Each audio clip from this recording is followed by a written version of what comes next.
पुण्यातील फेमस अंडा राईस आज आपण घरीच बनवणार आहोत। त्यासाठी लागणारे साहित्य, कढईमध्ये थोडंसं तेल टाकून घ्यायचं, त्यामध्ये थोडासा कांदा चांगला भाजून घ्यायचा। मग त्यामध्ये टोमॅटो टाकायचा, कांदा टोमॅटो दोन्ही चांगले भाजून घ्यायचे। त्यामध्ये थोडंसं लाल तिखट, गरम मसाला, हळद आणि अंडी टाकून फेटून घ्यायचं। अंडी चांगली फेटून घेऊन चांगली भुर्जी तयार करून घ्यायची।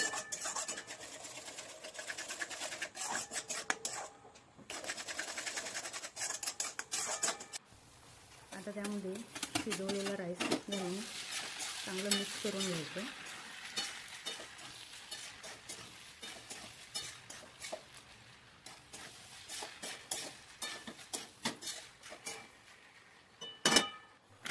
सध्या आपण बालाजीचे चिप्स वापरणार आहोत।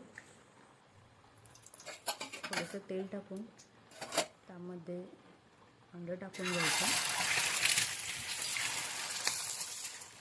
त्यामध्ये लाल तिखट, मीठ आणि चिप्स टाकून घ्यायचे।